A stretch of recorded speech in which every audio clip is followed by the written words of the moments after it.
I am Rod Major from Network Central Limited.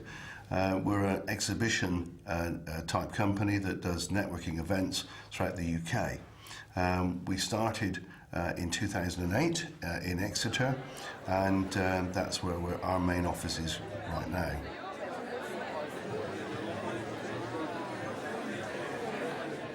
The type of businesses that we're looking and seeing these days are very small businesses that are working from home. They're called SOHOs, if you like, small office, home office, okay?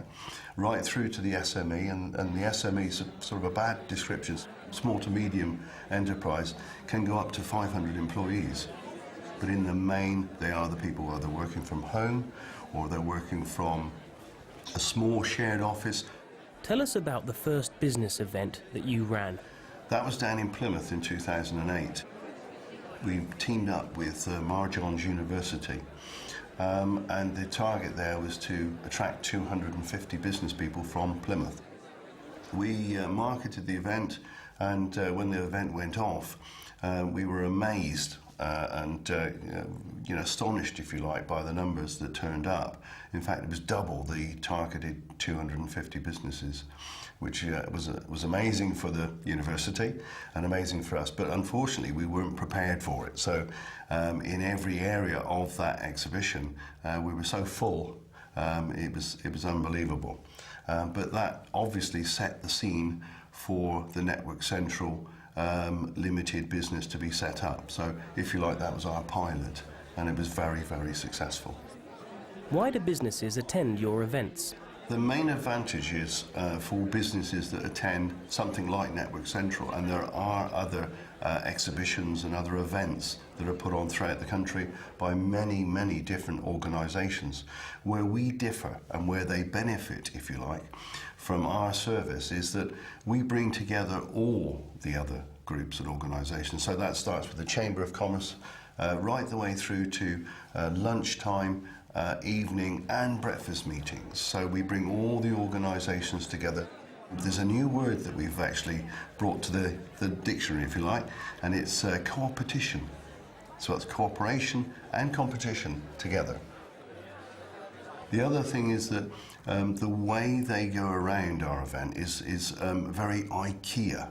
Now, all that means is that they cannot go out halfway through. They have to follow the path to the end. And it means that all our exhibitors, and they're the people after all that pay our bills, get a fair opportunity to see everybody that comes to the exhibition. So that makes them very satisfied. Coupled up with that, we bring in some very professional speakers. So there's an opportunity to learn something. And also, everybody's favourite, and they love to do the speed networking. The majority of businesses absolutely love speed networking. It's not challenging, it's quite easy to do. It's what everybody does when they're talking to another person. It's a one-to-one. The one-to-ones that we did recently were for 40 seconds, so each person gets 20 seconds to explain what they're doing, what their business is called, who they are in the business, how they add value, and so on and so forth. And then you swap over. And then, of course, you move on. Tell us about a success story that came out of one of your events. We did an event recently in Cardiff, and we ran into a business there called Jan's Fruity Bouquets. Now, in case you don't know, in hospitals today, you can't take a bunch of flowers in for your relatives. Don't allow it anymore. So Jan came up with a new business where she would turn fruit into a bouquet. So hence Fruity Bouquets. And while she was at the Network Central exhibition or event, she sold £2,000 worth of her produce, the Fruity Bouquets. And subsequently has emailed me to say that she's even done another couple of £1,000 worth of business from follow-ups after the event, and wants to know when we're going to do the next one in Cardiff.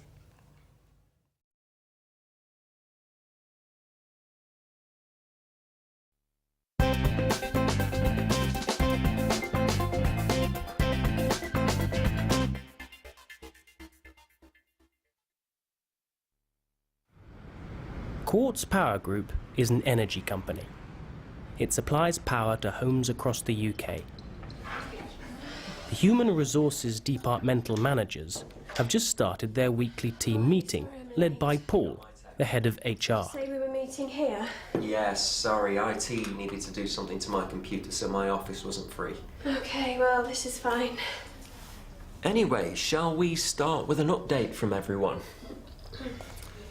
Can we try and keep this to 20 minutes, though, so we have time for the main item afterwards?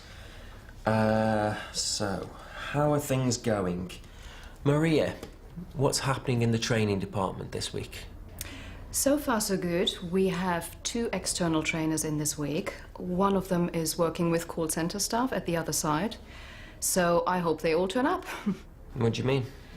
Well, there were lots of absences for the last training we had at the call center.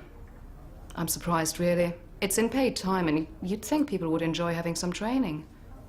But they have to go. It's not really their decision to go or not. Did you speak to customer services? No, I was going to do that today. Should I speak to Anna? Yes. In fact, I'm meeting Anna today, so I'll mention it. Can you let me know how that goes, just so I know what I can do next? Yes, I will. And, what about the intranet training? How are things going with that? We are waiting for IT to say they're ready. I think there have been some delays, but now they are telling me it'll be ready next month. I have an update meeting this week with Matt and Lucy. They really are behind on that, aren't they? So is that everything for the training department? I am preparing something for David in marketing on my idea for Schools Day. What's that then? We might be sponsoring a one-day event for schools to inform students about energy, where it comes from, how we use it, that type of thing. Oh.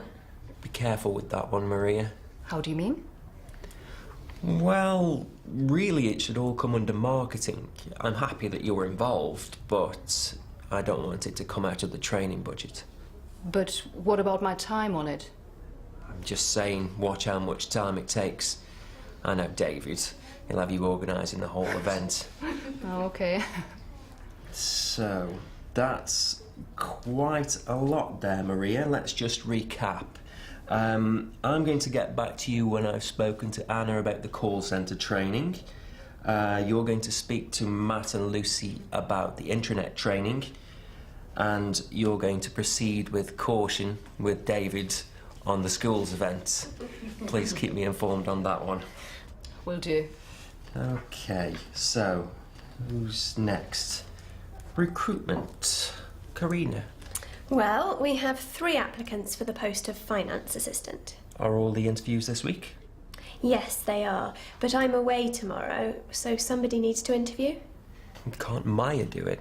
The applicants are applying to be in her team. Yes, but I think one of us should be there.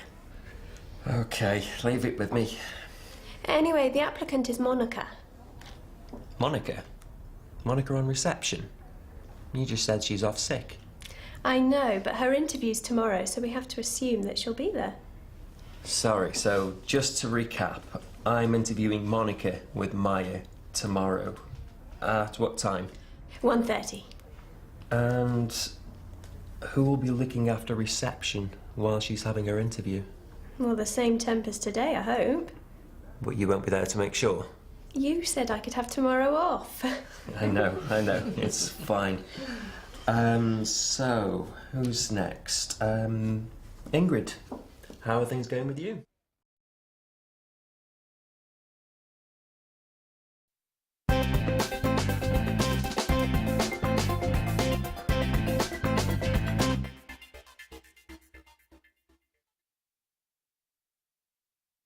What is your work-life balance like?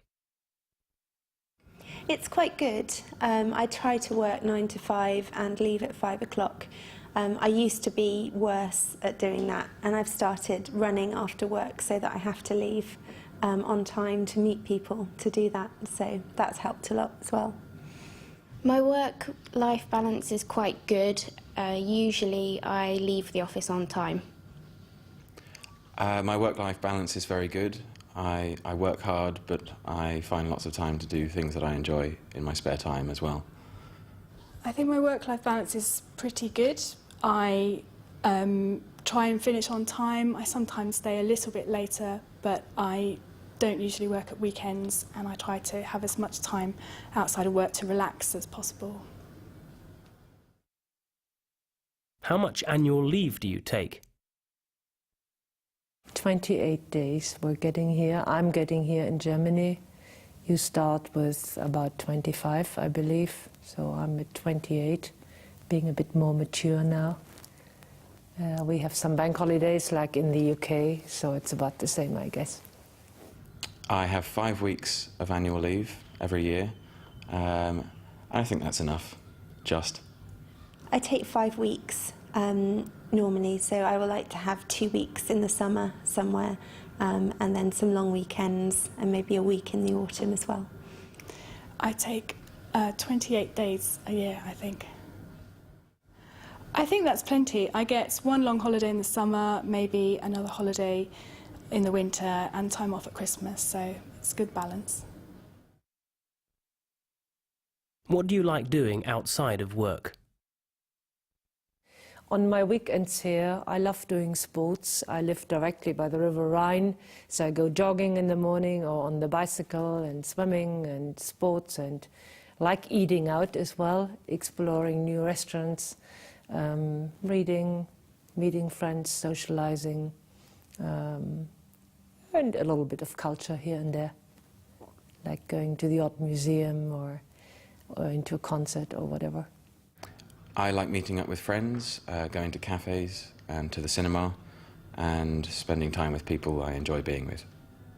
I like musical theatre and acting and singing, so I do a lot of shows with a local amateur company. Outside work, I enjoy sports like cycling and swimming and running. I love riding my bike. I love spending time with friends, doing things like going to the cinema, going for walks. I like to ski. My wife and I like to travel quite a bit, and we have 2 grandchildren. And when you have grandchildren, you don't need to have much spare time because you don't have much spare time. They take care of that part. Do you have an interesting pastime or hobby? I'm part of a local theatre group. We rehearse 2 nights a week, and we put on 2 shows a year. I'm also learning to ice skate, so I'm only a beginner at the moment, but I've just started to learn to skate backwards, which was always a dream, so that's what I've learnt to do. Well, I enjoy mountain bike racing. I'm learning to play the ukulele, and I do a little bit of ballet.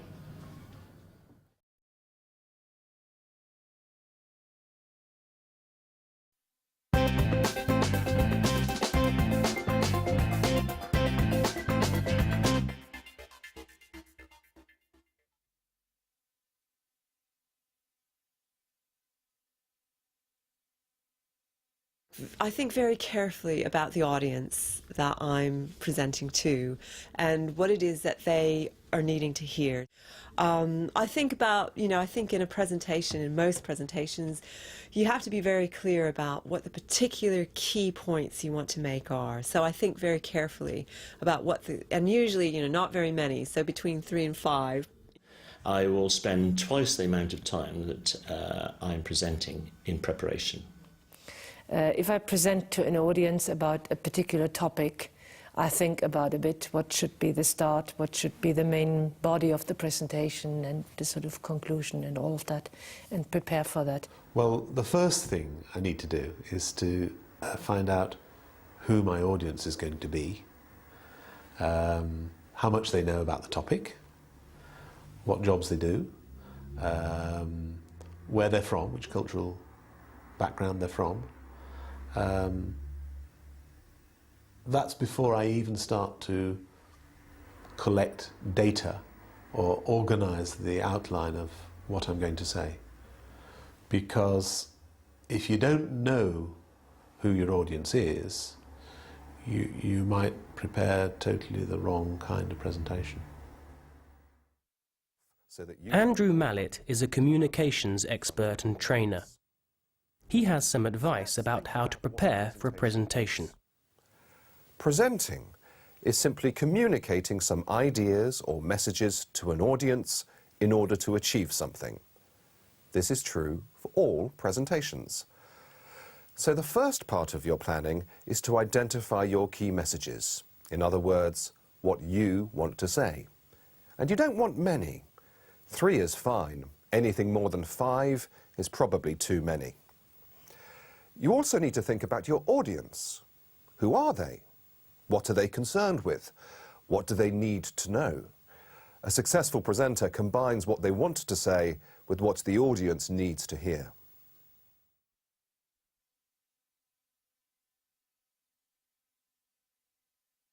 Not a lot. I mean, actually, I'm very kind of spontaneous, as we are doing right now. I mean, I don't practice a lot. Yes, I think rehearsing is important. I often find myself rehearsing in front of the mirror. However, rehearsing too much might make the conversation you have with the audience during the presentation really mechanical, so you might lose your audience. Yes, I generally do, unless it's a presentation that I've done previously, in which case I already have experience and therefore I don't rehearse as much. I just write my speech, and then I just try to time myself and speak out loud, and of course I'm trying to get familiar with the space, the room that I'm going to present in. Practice is important. There's a big difference between looking at your notes and actually standing up and presenting. So practice your presentation, preferably at least 2 or 3 times. I recommend that when you practice, you try to do it differently every time. Try using different phrases and examples so that you don't become fixed on a single way of presenting your message. Presenting is not about speaking perfectly. It's about being comfortable with your audience even when you are not perfect. Giving a clear message is much more important than speaking perfect sentences in English. Think also about the things which you can control before the presentation, in particular your environment, such as the room and equipment you are using. You may have a preference for how the room is arranged, theatre style, a U-shaped arrangement, or groups at tables. If you can, check the room before your presentation to make sure things are arranged the way you want them to be. Check all technical equipment so you're not anxious about whether the slides will work.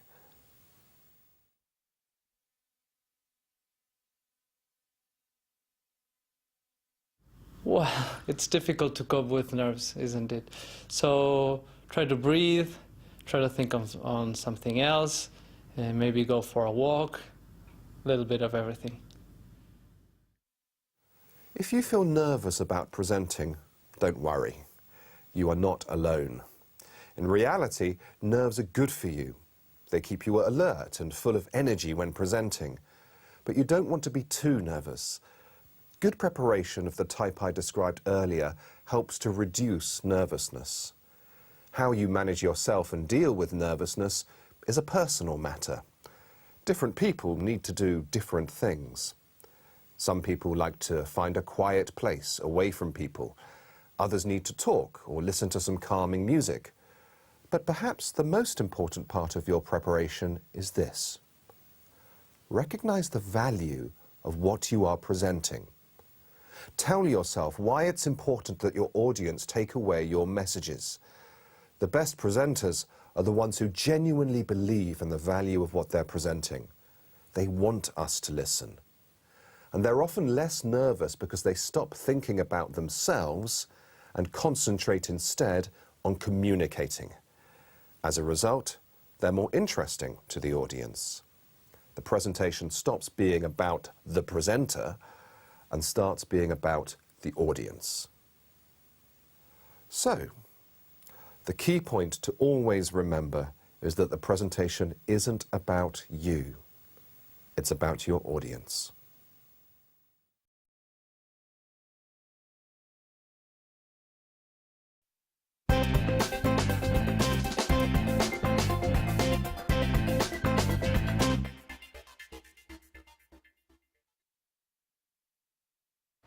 This is the Hilton Hotel in Düsseldorf. Dagmar Müller is its general manager. Why is customer service so important? It is, apart from the product, it is another key reason why people would stay in a hotel. There are some basic areas that one expects, which is a nice welcome on arrival, a clean room and a comfortable bed, a good breakfast, and a friendly and helpful service. We're looking at the customer journey. The customer journey is the path a guest takes when they arrive in the hotel, actually already when they make the reservation. So the customer journey starts perhaps in the internet, or the moment they're on the phone making a booking, and then it continues when they arrive, when they walk into the front door, when they check in, when they have the first interaction with the hotel staff on arrival. The next step is the room itself and what they do in the room. In the room they can order room service, they can put clothes into the laundry or dry cleaning, they sleep in the bed. Obviously the room is being cleaned every day. The next day they take breakfast, perhaps in the room or in the restaurant. They may use their minibar. They may attend a conference in the hotel and use the meeting rooms in the business center. Or they attend an event in town and may use public transport. At some stage they will then leave again. They will come back to reception, they will pay the bill and check out and hopefully receive a friendly goodbye and farewell and, see you again soon. So all that is the customer experience and the customer journey, as we call it. Does Hilton have a specific customer service team? We have two ways of training our staff in customer service. The first step was to define our services, and we call them service standards or brand standards. So a brand standard, for example, describes that the telephone has to be answered within 3 rings, that it has to be answered with "Good morning, Dagmar speaking, reception, how can I help you?" The second step is then, of course, the training we do with all the team members when they start. On day 1 they get an introduction to Hilton, and then they get an introduction into their department and the service standards of that respective department. Number 3 is to check that it actually gets done.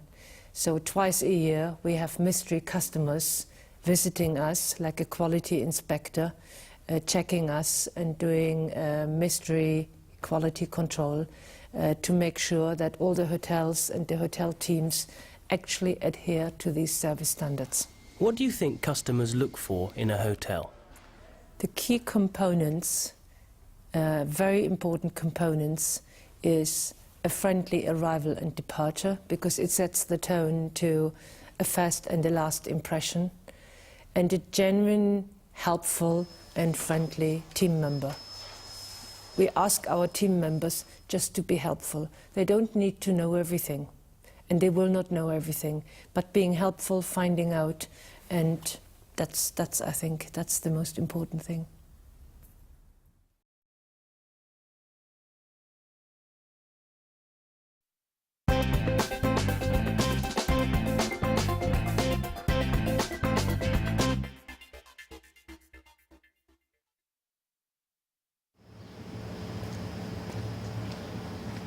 Michael Dickman is a senior lecturer at Cranfield School of Management.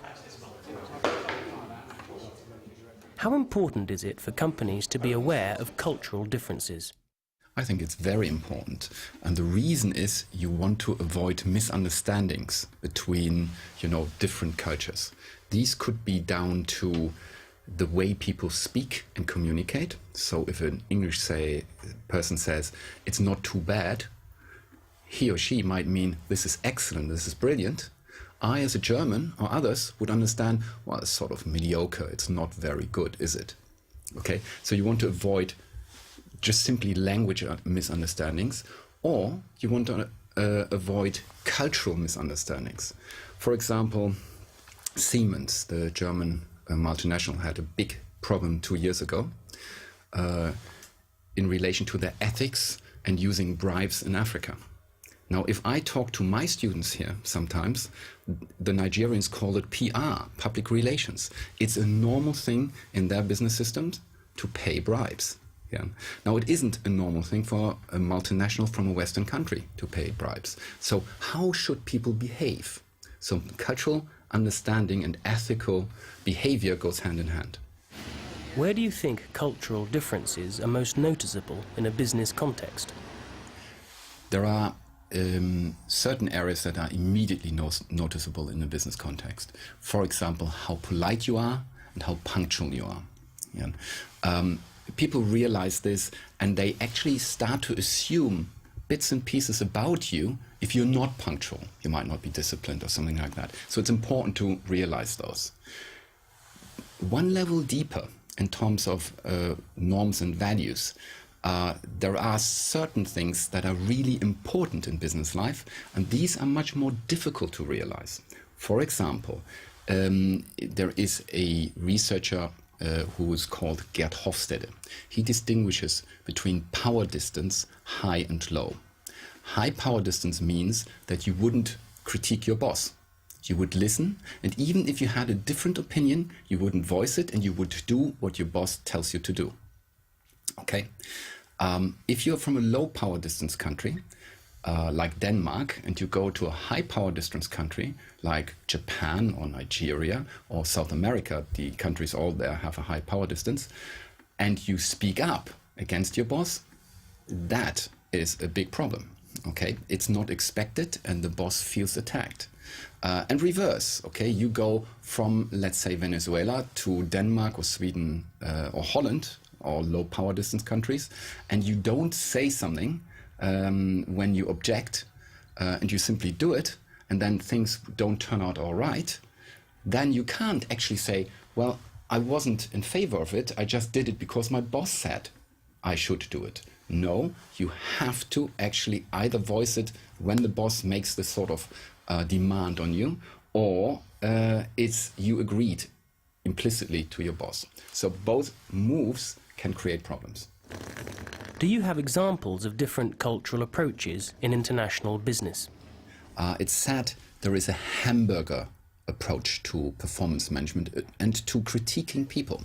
So in the US, if you made a mistake, you're being asked into the office of your boss, and the boss will say something like, we appreciate you, and it's great that you joined us, and we had really good reasons, and your performance is really well. So it's a sort of upper bun of a hamburger. And then he or she will continue to say, but last week, this is what we believe you could improve, you made wrong. So the criticism comes, which is the meat. And then the language, the conversation will be wrapped up by approaches around, and we continue to trust you. We know you will be able to rectify this error, and your performance will be good. So this is the lower bun, and then you go out of the office. In Japan, you would only get a bun and no meat, which means you'd be asked to enter the office of your boss. The boss talks to you about how much he or she appreciates you and your performance for the company, and you'll be asked to leave again.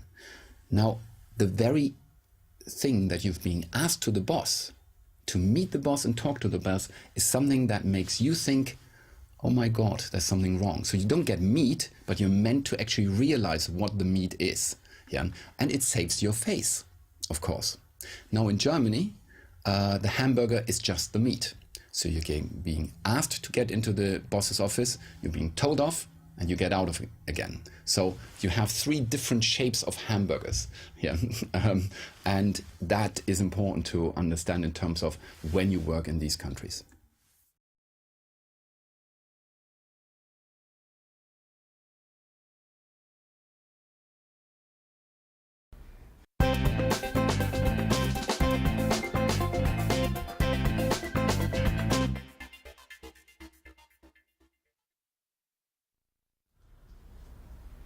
The human resources departmental managers at Quartz Power Group have come to the end of their weekly team meeting. I'll try to get that done this week then. Before they finish, Paul, the HR manager, gives a short presentation to the team. Say before we move on. Okay, well, before we finish, I had something I just wanted to talk about for a few moments.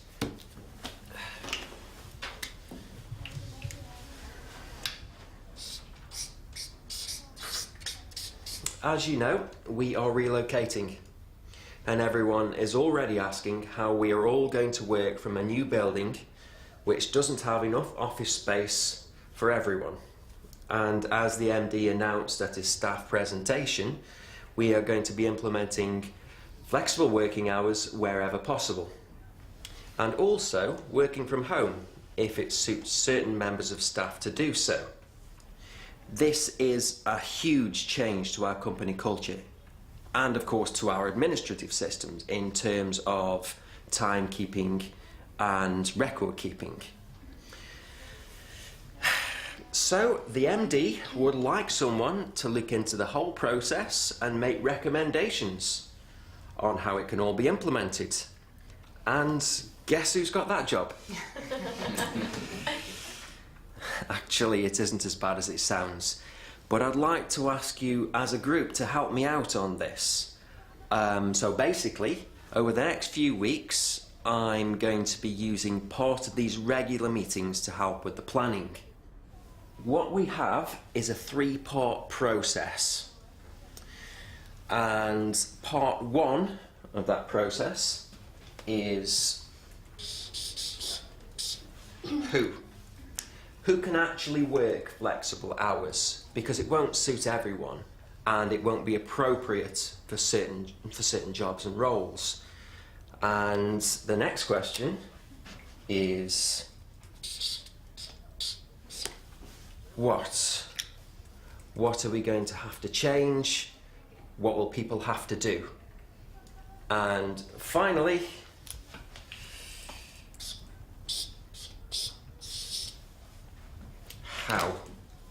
how are we going to implement all these changes?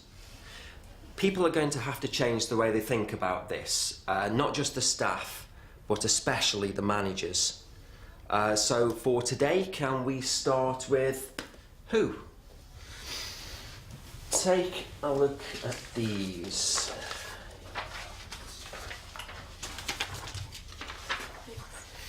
As you can see, I've listed all the departments and teams into 3 groups. So, Group 1 is all the jobs and departments that require some or all of their staff to work at fixed times. This could include the call centre staff, who are required to work shifts at fixed hours.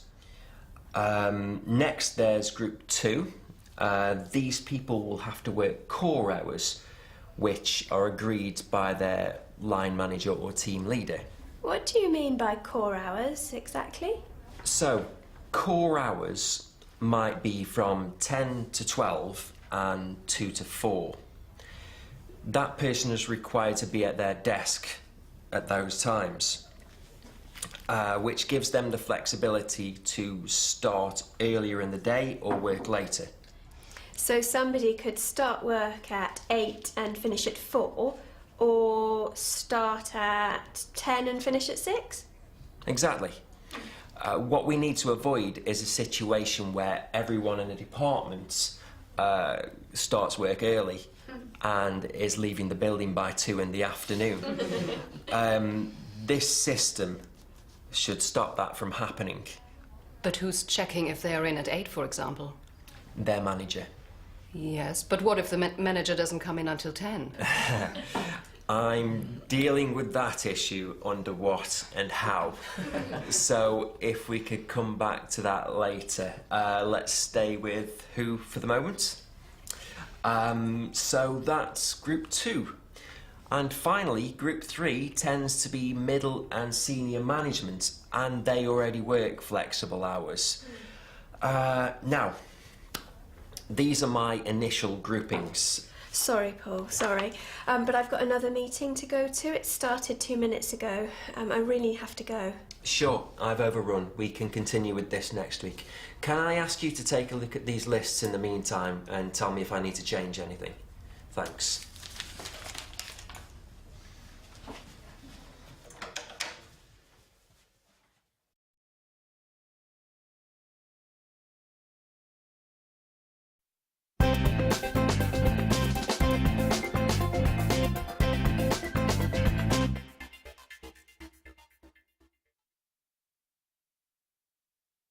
Soft Innovators is a software development company. It was established in 2008.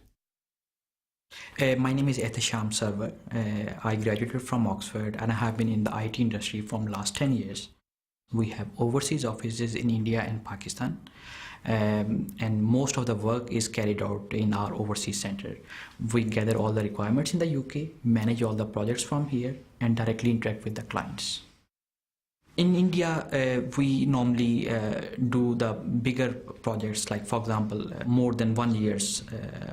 And in Pakistan, the projects who are less than 1 year of time scale, we outsource them to Pakistan. Working in teams across different countries can have its problems. The obvious one is the language barrier. The time difference between countries also causes difficulties, as people are not at work at the same time. But there are advantages to having offices in India and Pakistan.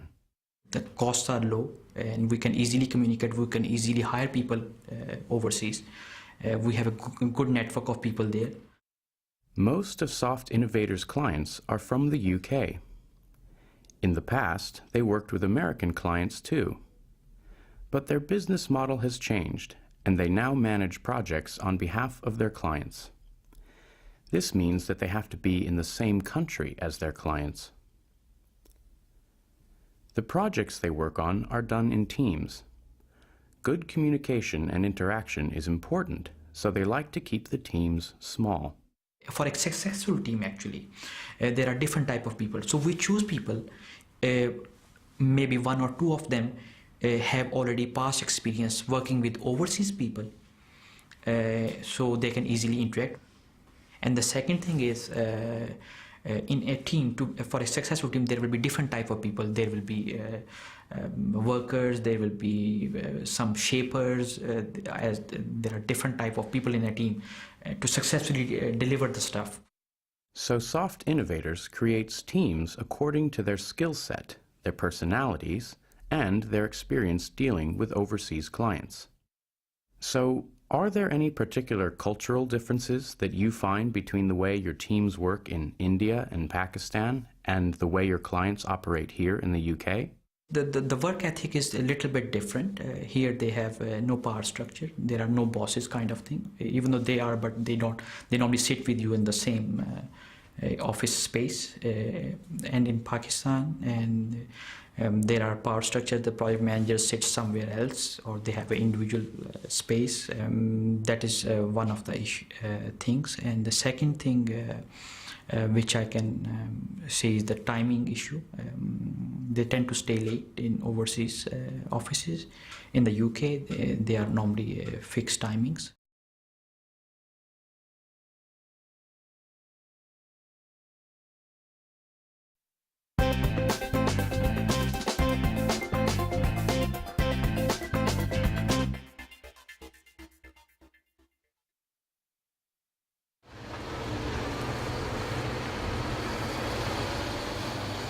Fresh Direct is a British company which supplies fresh fruit and vegetables to companies and organisations across the UK. The company has 4 distribution centres in the United Kingdom.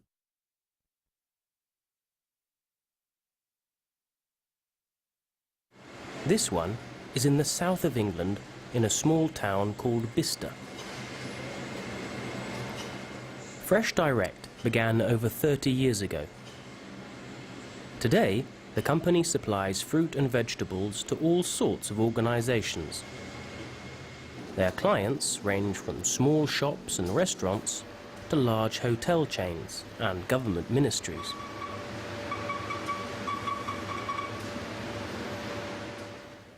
The company sources fresh fruit and vegetables from all over the world. A lot of these come in by air. Although this is expensive and leaves a large carbon footprint, it is necessary to satisfy demanding British consumers. The company also has local suppliers. This asparagus farm is only 15 kilometres from the distribution centre in Bicester. In Britain, asparagus is available from April to June. When a customer demands asparagus outside this time, the consignment has to come to Fresh Direct by air. The warehouses are operational 24 hours a day, 7 days a week. The company takes more than 35,000 orders a week. The warehouses are busiest at weekends and during holiday periods.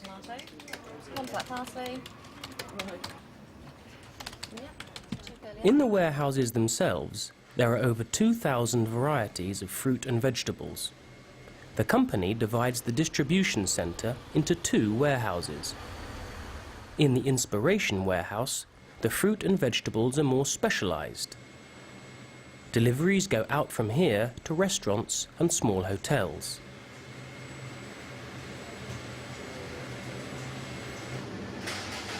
The Innovation warehouse is much larger.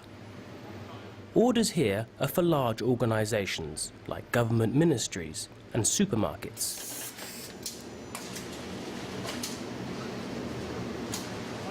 The turnaround of the fruit and vegetables has to be quick to make sure they stay fresh. Orders are then assembled for distribution. The lorries and drivers are monitored and tracked across their journey. With good customer service and well-controlled logistics, it has become an extremely streamlined and profitable company.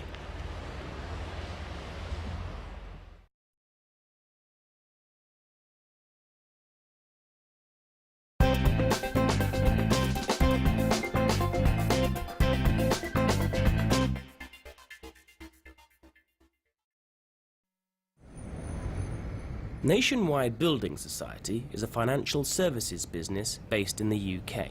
It employs about 16,000 people, and its head office is in Swindon in the southwest of England. Andrea Cartwright is its head of organisation, effectiveness and resourcing. What facilities do you provide for the staff? We have some really great facilities. Beyond the obvious things like good desk environments and a light, airy office to work in, we've got a very good restaurant facility that opens for long periods of time and has facilities that go into the evening as well. We have a staff shop which sells all sorts of things, magazines, sweets, coffees. We also have some extra facilities that many organisations wouldn't have. So, for example, we have a gym facility where you can do dance classes or aerobic classes, and a full facilities gym. We also have extra things like we have a hairdresser's on site. There's a beautician that comes in several times a week. There's a physiotherapist and a massage type facility if you've got a sports injury or an injury, you know, from shoulders and things like that from sitting at your desk all day. We also have a bank branch facility on site, which is really useful because people have to do day-to-day things in their home lives that sometimes they may not have time to do in their working lives. So we have cash machines on site and a full branch that can give advice and provide services that we would provide for our customers. Do staff have to pay for the facilities? Yeah, some of them they do. So the extra facilities like the gym, or if you'd like a massage or a manicure, then yes, they do pay for those. But they're very reasonably priced because the providers are not having to provide the building facility. We provide that, so they're really good value for money. What makes this place of work different? I've worked for a number of different organisations. I think we're really fortunate because we do have a relatively new facility, which is environmentally friendly and a really nice place to work. And it makes such a difference.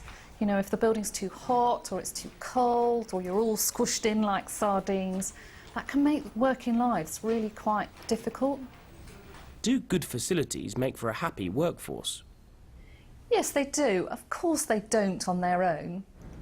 What you feel as soon as you walk in this building is real energy, a real culture of people who get on well together and who genuinely believe in Nationwide. You'll see as you go around the building a kind of DNA symbol, and that stands for our values, and we call them pride. And that's the way we do things at Nationwide. It's what we exist for. It's the way we treat our customers. It's the way we treat our employees. And it also defines the way we treat each other as colleagues, because actually that's the real thing that makes a difference in a workplace, on top of the facilities that exist.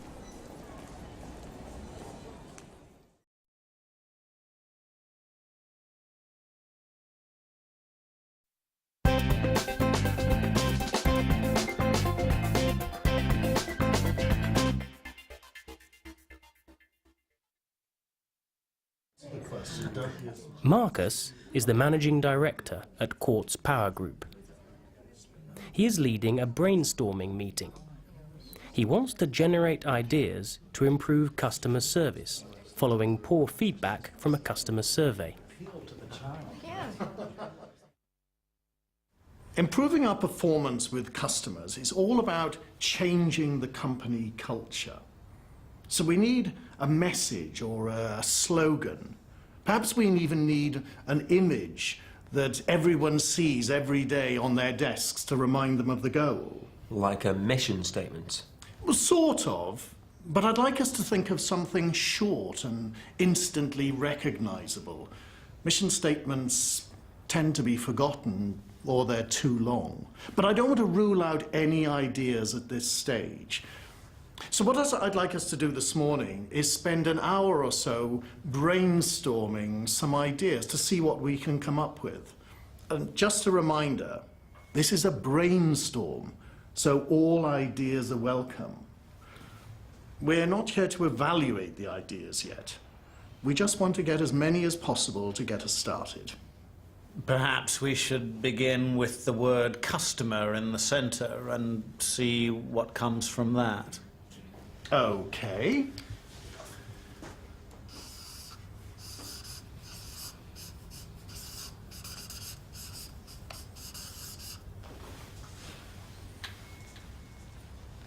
Does anyone have any other thoughts? Maybe it's too early in the day. Yes, Anna. I was thinking of good customer service.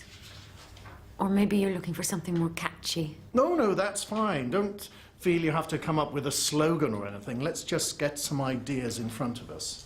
Customer care, customer help, customer service. Oh, sorry, we've got that one already. How about doing things better? Customers doing things better? What do you mean? Oh, I didn't know that we were only thinking about using the word customer. I was trying to think of what it is that we're actually trying to do. But I think Marcus is looking for something more about the customer. No, I'm not looking for anything definite at this stage.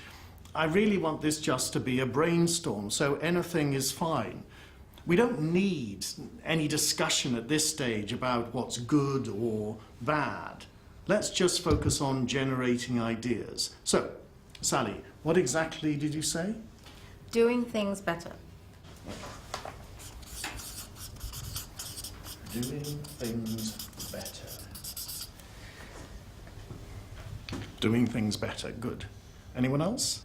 In that case, what about more effectively? Better service? More helpful? Getting there together?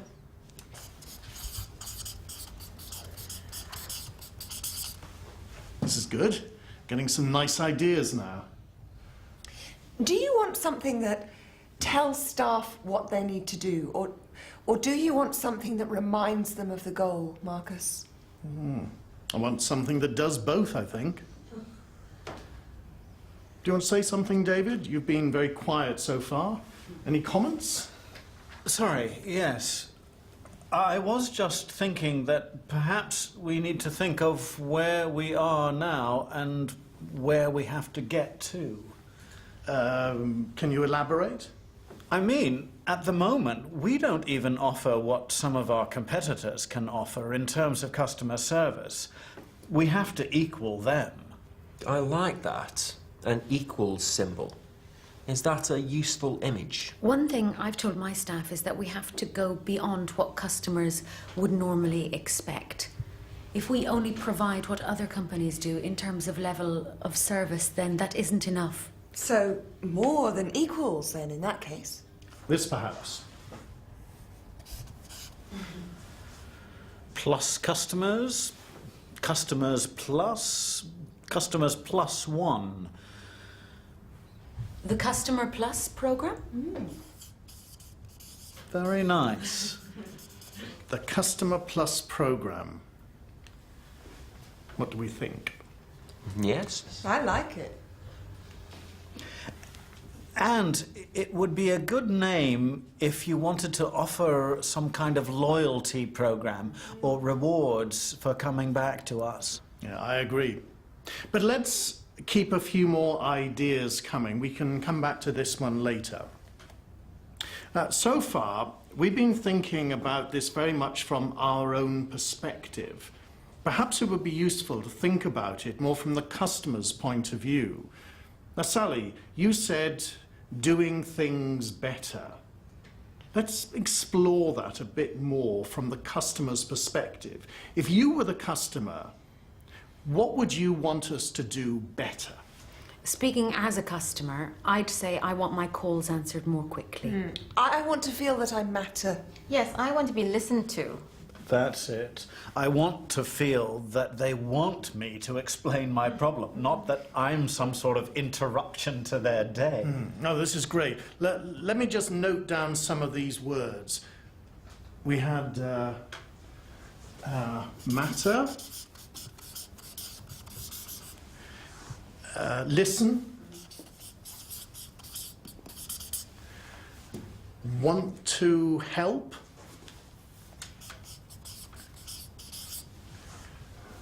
it makes me think that the customer is our business. Fantastic. Well, let's see where these take us.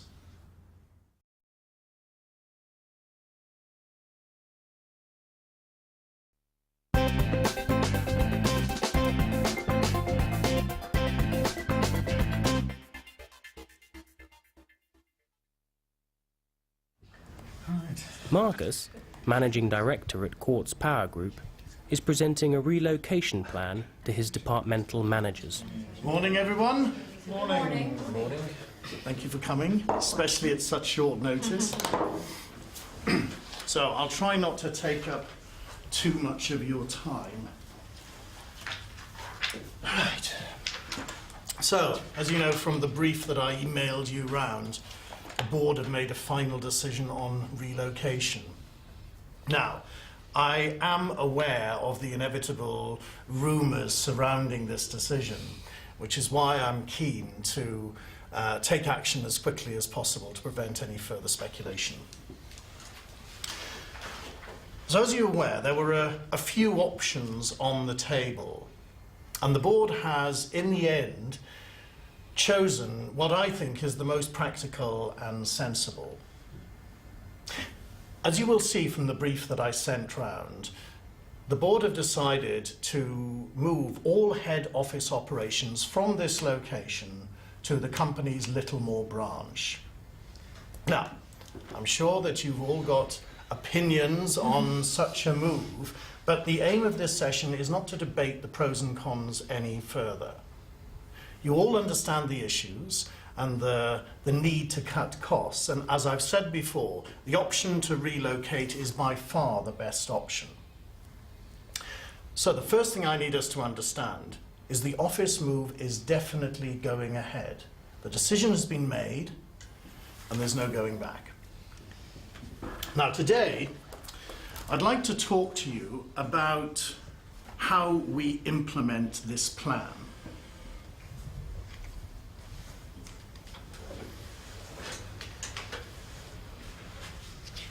Now, I understand that relocation on this scale does have a huge impact on everyone in the organisation, which is why we need to approach it with sensitivity and good forward planning. So I'm going to go through 3 points.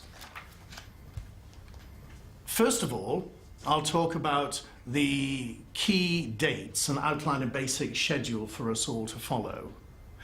Secondly, I'll cover some potential changes to our working practices that the move may throw up. And finally, I want to discuss how the plan should be presented to all the staff and what we should anticipate in terms of their immediate concerns. So let's start with the key dates. The lease on this building ends on March the 31st. So we have 12 months from tomorrow to relocate. So the last department to move is IT, because they need to keep a few of their staff here until the 31st. So that more or less covers the schedule. Now, I know that it's a big operation, but as long as we keep to the dates that I've shown, I think it should all run fairly smoothly. I mean, obviously there will be a need for you to set your own departmental deadlines, but that's something you can do internally. Now this brings me to my second point and the issue of working practices. Imagine the following scenario. Over the next 12 months, I've asked Paul to take all the necessary steps towards developing a flexi-time policy, and he'll be contacting each of the departments in due course. So, to sum up, I really believe that this is a chance for us to step back and refresh our current working practices, bringing us in line with the growing trend to work from home and to work more flexibly. So let's move on to the last point in the presentation, which I suspect you will all be most concerned about. How are we going to present this relocation plan to everyone? And remember, this move doesn't only affect the staff here at head office, it also affects all the people who work at the Littlemore site already. It is extremely important that we keep the staff informed and involved throughout the process. So, to sum up, the key to keeping people on side is openness and good communication channels. Okay, well, let's leave that there for now, shall we? So that is the end of my presentation. And the next thing you need to do is put the plan into action. So over the next few months and weeks, you are going to face some obvious challenges.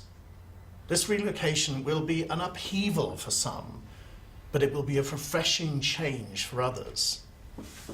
But as I pointed out in my presentation, we have ample time and a realistic schedule. I actually think there will be benefits in terms of streamlining departments and improving and modernising our working practices. And finally, as long as we all present a unified front on this and explain things clearly to staff, there is no reason why anybody should feel unfairly treated. So it's over to you. Do you have any questions? Maya.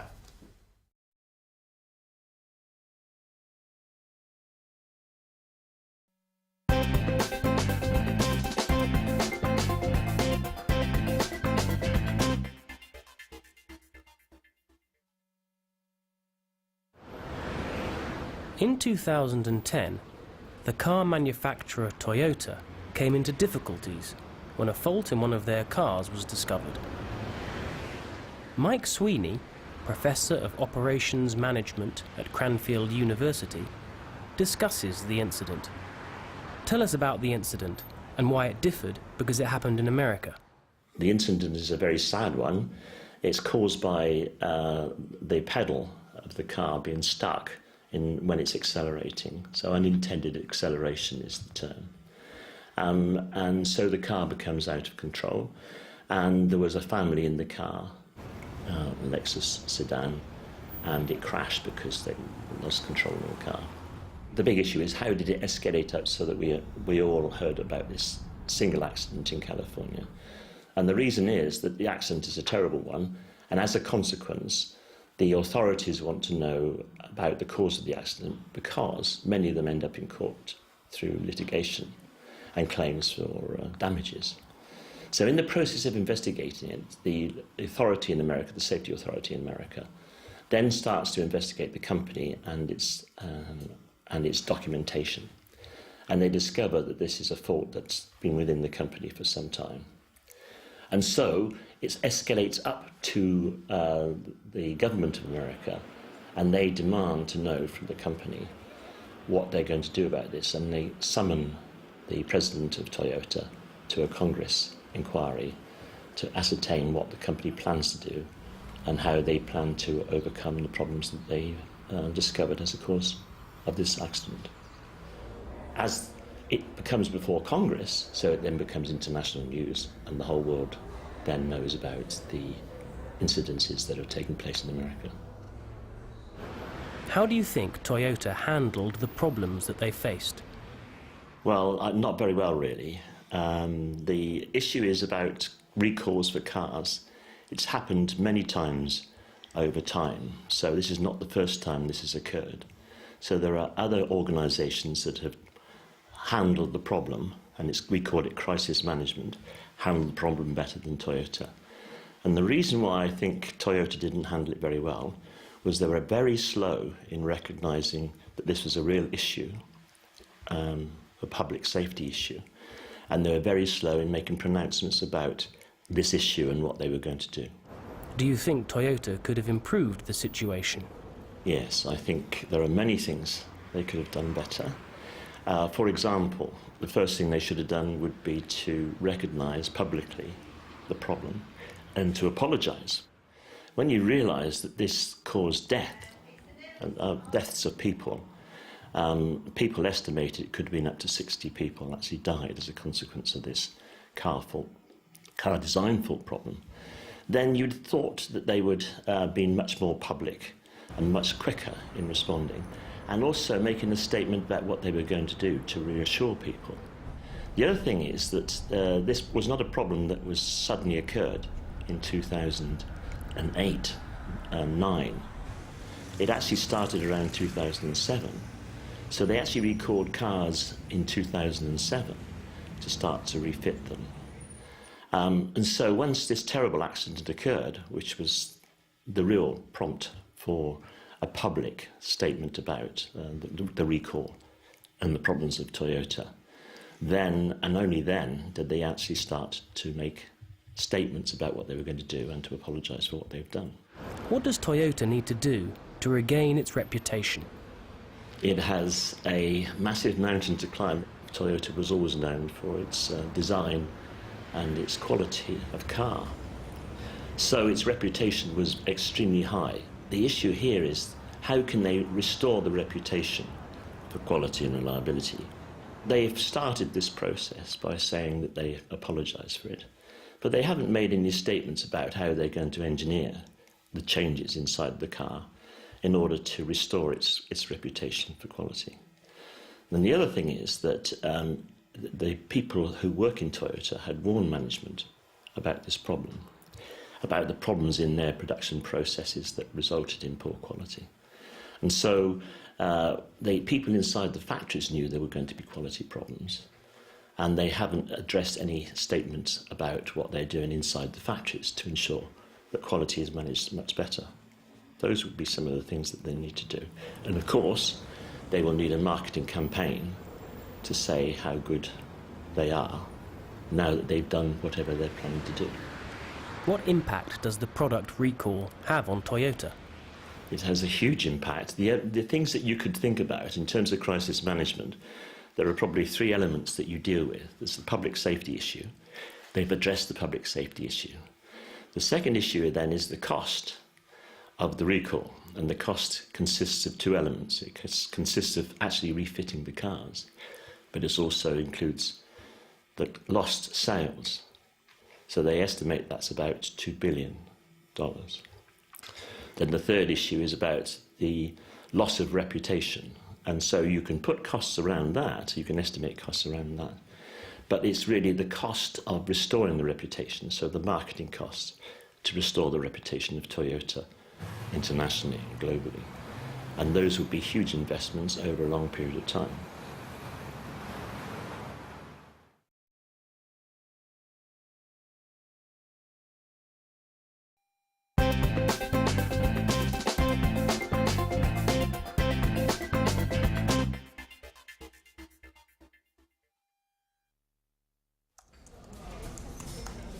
Hi, is this seat free?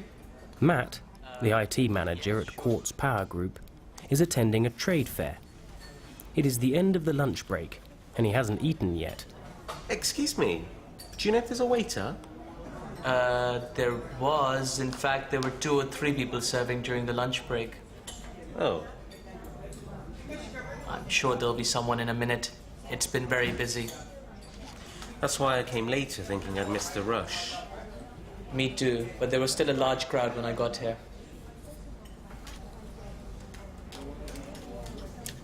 How are you finding the trade fair? Busy, there's so much to see. I know what you mean. I've been coming here for the last 3 years, and every year it gets bigger and bigger.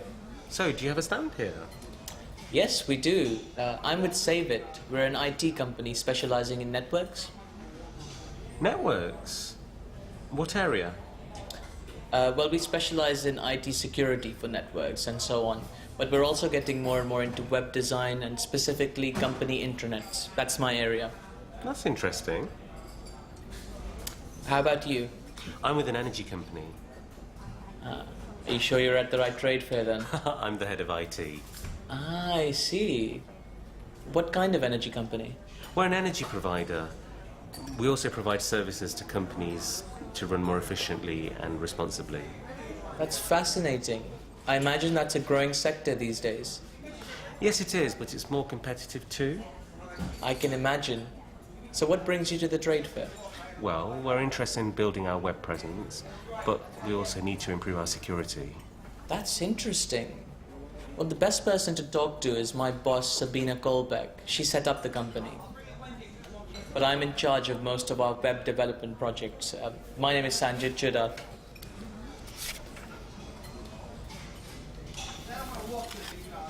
I'm Matt.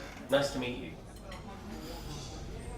How do I pronounce your surname, Matt? Is it Lauder or Lauder? Louder, as in noisy? I like your logo. Very fresh and clean. Thanks. That's just the impression we like to make. Well, listen, Matt, I think you'd get a lot from speaking to Sabina. We're at stand 32. Oh, let me just note that down. If you come along at around 2, I'm sure Sabina will be there. She's the best person to talk to. Oh, in fact, there she is now. Sabina? Sabina? Over here? Oh, hi. Is this the right place for lunch? It was, but we think it might be closed. Sabina, let me introduce you. This is Matt Lauder. He's the head of IT at an energy firm. Nice to meet you. Very nice to meet you too, Sabine Kolbeck. Matt is here finding someone to develop his IT systems, security, and web presence. Is that right? More or less. So I suggested he talk to you. Oh, great. Are you going back to the stand? Because Julie's on her own there, and I think she'd also like to get some lunch now. Sure. Nice meeting you, Matt.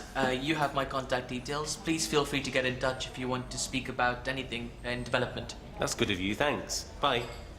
So, Matt, have you had any lunch? No, but I still haven't seen anybody serving. Well, I saw a cafe in the street about 5 minutes from here. Shall we go and get something there? Sounds great. Lovely.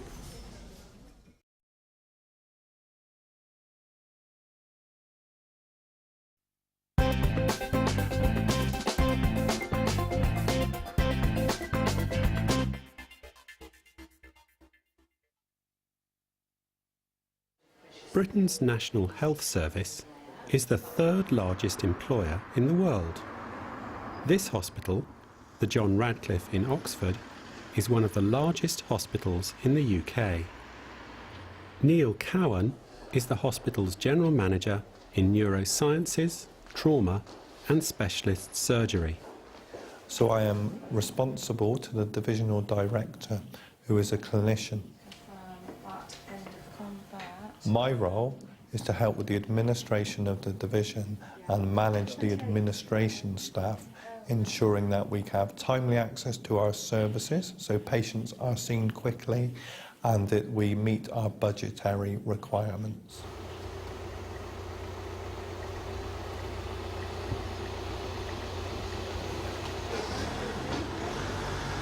So the division has 800 staff. I directly line manage 8 staff, and they're responsible for leading our managerial and nursing teams. Andrew, you all right? Yeah, employed by our key. We have monthly performance reviews where myself, the divisional director, and the finance manager are asked to review our performance, and we're challenged over what we are doing to improve different areas of performance. I think appraisals are a very, very useful thing for all employees. We have an appraisal policy, and each person should be appraised annually.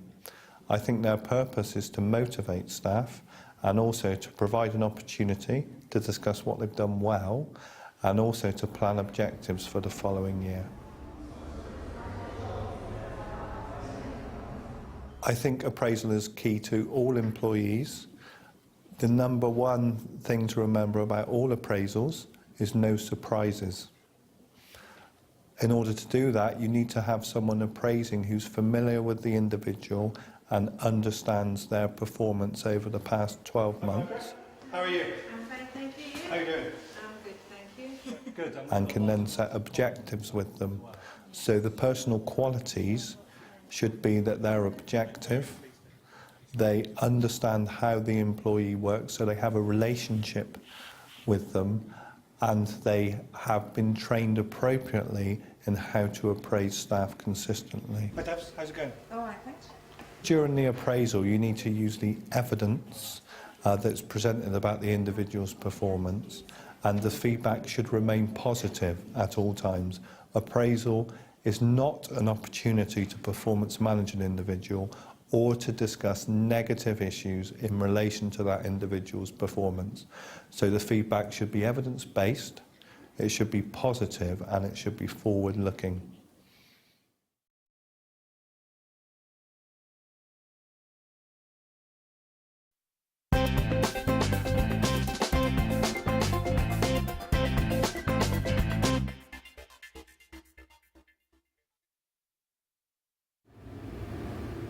David Molian is a lecturer in entrepreneurship at Cranfield University. He is also the director of BGP, the Business Growth and Development Programme, the UK's largest programme for entrepreneurs. What do you think makes a company successful? I work mainly with owner-managers and entrepreneurs, and in my experience, the one thing that makes most of these businesses successful is focus.